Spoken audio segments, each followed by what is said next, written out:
Hey, and welcome to Pink Pearl Tarot. I am Eleanor. Today's Pick a Card Tarot reading is to help get you some messages about a situation that you're worried about right now. So worry can actually serve a purpose if it causes us to strategize and to act in order to prevent something from happening. But beyond that, though, we just need to find ways to free ourselves from the paralysis of it and the energy drain of it. So for stack 1, we have integrity. Stack 2 is the mirror. Stack 3 is action. They are timestamped below, and let's get right to it. All right, stack 1, integrity.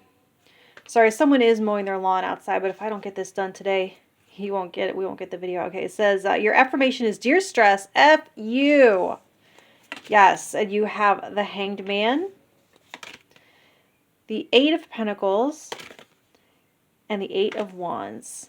Okay, let's get everything straight here.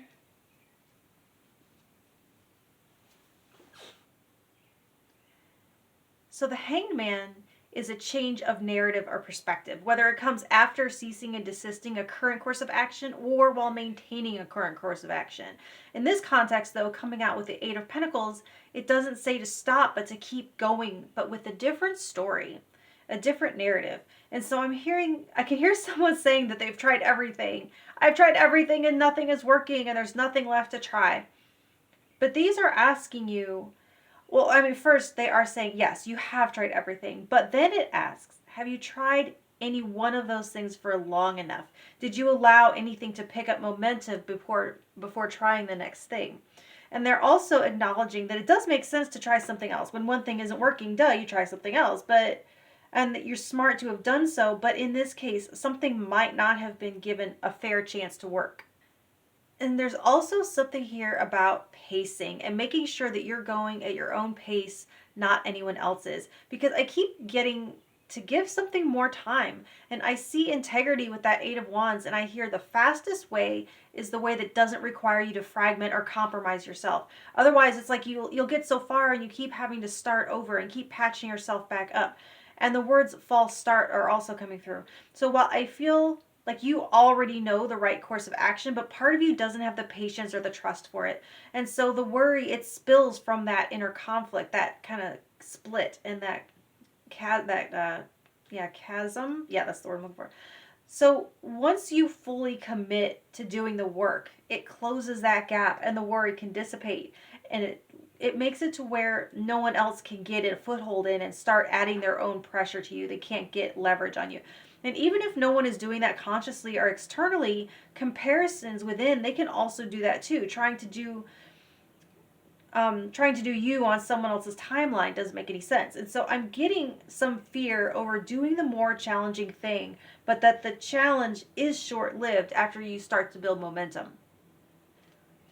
So they're kind of asking you to trust the process, that what outcome you're trying to achieve is the result of a process, and it can only exist by way of process, and to channel your energy into that. And when you surrender to the work and you get into a groove, it gets easier and easier, and everything comes together before you know it. So surrender to flow state, and you won't feel the time pass at all, and you won't have any energy for worry. You'll be occupied. Anxiety comes from that feeling like there's nothing that you can do. And they're saying to get busy on something physical, to take your mind off of some kind of waiting game, something that you can't make happen any faster. So create a physical outlet. And there's also something trance-like about this. The state of mind that comes from like repeating a mantra or dance or spinning. Like it gets you out of your head and into your body. Even if you can't directly affect the outcome with your actions, you can create that illusion that calms you down by doing something other than ruminating while the process does unfold under its own timing. Okay, I hope that makes some sense, stack 1, and I'll talk to you next time. Thank you. All right, stack 2, you have the mirror. And look, it's actually a mirror on that card. I love that card. Okay, and your affirmation is, contrary to popular belief, I know exactly what I'm doing. The 10 of Cups. You do know what you're doing. Well, you believe it. You have the Prince of Cups and the Queen of Cups.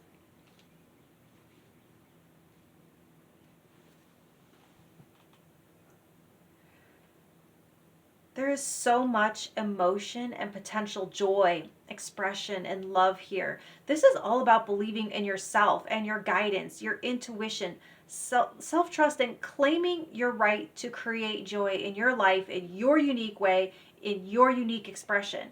So, getting the mirror with these two court cards, it means they are here to represent different aspects of yourself, particularly your feeling selves, your emotional body. And the mirror is very much like that hermit card, like the hermit card. It says you already know the answer. You just have to believe in your own knowing. You may have second guessed it because the truth is actually good and it's not as harsh as you expect or think you deserve. It's like the answer's got to be something that you don't want to hear, but it's not necessarily true. Like the answer is that you've done, like you want the answer to be that you've done something wrong or joy isn't meant to find you or whatever. And I think you already know that that isn't true. Literally, do what makes you happy. Don't let the world tell you that life has to be a grind. I mean, it can be. Like hard work does create a lot of great things. But if working harder and harder and harder towards one goal is not yielding results, it might be time to try the opposite. And this says, on one hand, you are so loved and have no doubt of that or fear that that isn't true. But all of the love in the world won't fill you if you can't receive it or if you don't have at least some love for yourself. And this reading is just oozing with love and self-care. And as far as actions, any and all expressions of love towards yourself, towards others, towards your partner or crush, towards nature, towards your job, towards your family, your home, all of it, pour it into everything you do and everything you take into yourself. I want to clarify something I had just said a second ago. You do not have to love yourself first in order to be loved or lovable. That's such a wrong and gross message that gets put out there.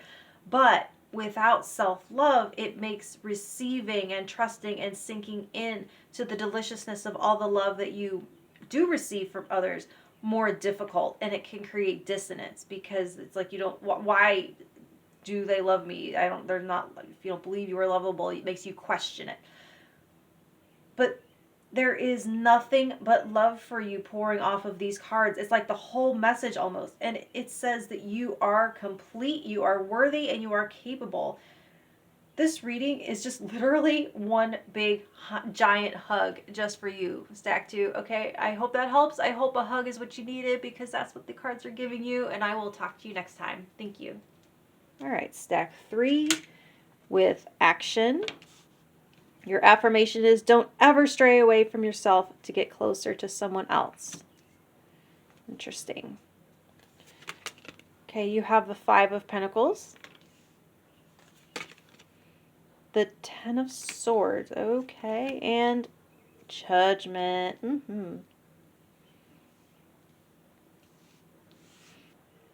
Okay, so there is a story here, but I'm just going to cut right to the chase. It says, come home to yourself.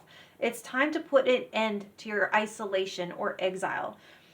There is a gavel in your hand, pile 3, and it's for you to bring it down, to bring about a hard stop to something. There is a death and resurrection trying to take place, and it is hanging on your signal.